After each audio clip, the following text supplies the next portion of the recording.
오늘의 주제는 인류 역사상 가장 쓸모없으면서도 가장 유명한 물건, 바로 정조대. 십자군 기사들이 원정 떠나면서 아내에게 채워놓았다는 그 전설의 장치 말이죠. 그런데 말입니다. 이 이야기 거의 전부 뻥입니다. 진짜로 뻥이에요. 일부 허구의 낭만. 먼저 중세 사람들이 아니 더 후세 사람들이 상상 속에서 만들어낸 이야기부터 들어보죠. 먼저 아더왕과 정조대의 전설부터 시작합니다. 원정길에 오르기 전 아더왕은 아름다운 왕비를 바라보다가 문득 이런 생각이 들었습니다. 왕비를 홀로 남겨두고 떠나도 괜찮을까? 그래서 대장장이를 불러 특별한 물건을 주문합니다. 며칠 뒤 대장장이가 가져온 건 쇠로 만든, 말하자면 철제 팬티였습니다. 팬티에 뚫려있는 구멍에 삽입된 것은 어떠한 물건이라도 순식간에 반토막을 내버리는, 마치 작은 단두대를 연상시키는 섬뜩한 장치가 달려있었죠. 완성된 철제 팬티를 보고 왕은 크게 만족합니다. 아더왕은 그걸 왕비에게 채워놓은 후에야 안심하고 원정길에 오를 수 있었습니다. 그리고 수년 뒤 전쟁을 마치고 돌아온 왕은 성에 남아있던 신하들을 불러 그들의 사타구니를 검사합니다. 이윽고 왕은 대노합니다. 신하들은 하나같이 사타구니에 달려있어야 할 거시기가 모두 잘려나가고 없었기 때문입니다.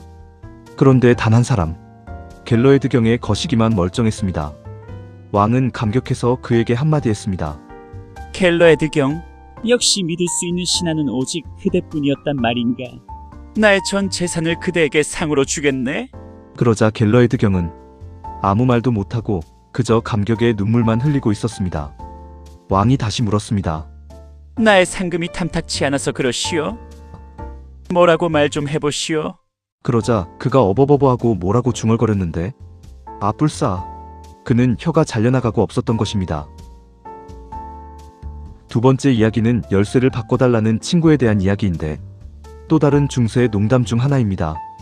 십자군 원정에 떠나는 어떤 기사가 아내에게 정조대를 채워놓고 믿을만한 친구에게 열쇠를 맡깁니다. 그러면서 말하죠. 혹시 내가 5년이 지나도 돌아오지 못하면 자네가 내 아내를 보살펴주기 바라네. 그런데 며칠도 안 돼요. 열쇠를 받았던 친구가 말을 타고 헐레벌떡 기사에게 달려왔습니다. 기사가 물었습니다. 웬일로 이렇게 달려왔는가? 그러자 친구가 말합니다. 자네가 준 열쇠가 안 맞아서 말이야. 맞는 열쇠로 바꿔달라고 왔네. 이쯤 되면 감이 오시죠? 중세 기사들이 아내의 정조를 지키려고 철제 팬티에 자물쇠를 채웠다? 사실 그런 일은 거의 없었습니다. 명색이 명예를 목숨처럼 여기던 기사라면 아내와 바람을 피운 연적에게 결투를 신청했으면 했지. 째째하게 자물쇠를 채워놓고 떠난다는 건 기사답지 않았죠. 2부 진짜 역사. 그렇다면 정조대는 도대체 언제 등장했을까요? 기록으로 확인되는 가장 오래된 정조대는 십자군 시대가 아니라 15세기 이후입니다. 그리고 만든 사람도 기사가 아닙니다. 귀족도 아닙니다. 상인들이었습니다. 소유욕이 강했던 일부 상인 계층에서 이런 발상이 나옵니다. 내 집, 내 금고, 내 물건처럼 아내의 몸도 내 재산의 일부다. 그러한 집착이 기상천외한 발명으로 이어진 사례였죠. 3부 19세기의 현실. 박물관에 남아있는 대부분의 정조대는 사실 19세기 영국산입니다. 그리고 여기서부터 완전히 방향이 뒤집힙니다. 이 정조대들 아내용이 아닙니다. 하녀용이었습니다. 불시에 들이대는 주인님의 거시기를 피하기 위해서 하녀가 스스로 채운 겁니다. 그러니까 이 이야기는 남편이 아내의 정조를 지키게 하기 위해서가 아니라 하녀가 주인님의 거시기로부터 자신의 정조를 지키기 위해 자발적으로 사용한 우픈 물건이었던 거죠. 지금까지 우리가 생각해왔던 정조대에 대한 완벽한 반전입니다. 그리고 남성용 정조대도 등장합니다. 목적은 단순했습니다. 청소년들이 자위행위를 하지 못하도록 고통을 주는 장치였죠. 그런데 인간은 참 대단합니다. 인간은 고통을 쾌락으로 바꾸는 능력이 있거든요. 결국 이 장치들은 후에 성인용 장난감으로 변신합니다. 역사는 정말 예측이 안 됩니다. 사부 유머와 실제 사건.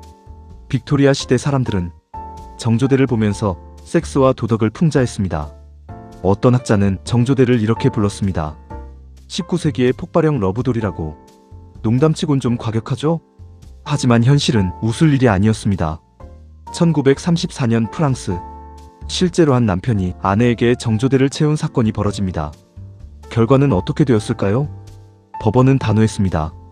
배우자 학대로 남편은 징역형을 받아야 했습니다. 정조대는 로맨스가 아니라 범죄였습니다. 그런데도 이 물건은 완전히 사라지지는 않았습니다. 현대에 와서는 유머 소재로 살아남았죠. 틱톡에서는 어떤 여성이 정조대를 차고 직장에 출근했다는 장난 영상이 올라와 화제가 되기도 했습니다. 동료들의 충격과 황당한 반응, 그 자체가 웃음 포인트였죠.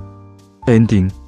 결국 정조대는 기사들의 낭만적 상상에서 시작해 상인의 집착으로 태어나 하녀들의 자기 보호수단으로 쓰였다가 성인용 장난감으로 변해버린 인류 역사상 가장 기묘한 발명품 중 하나입니다.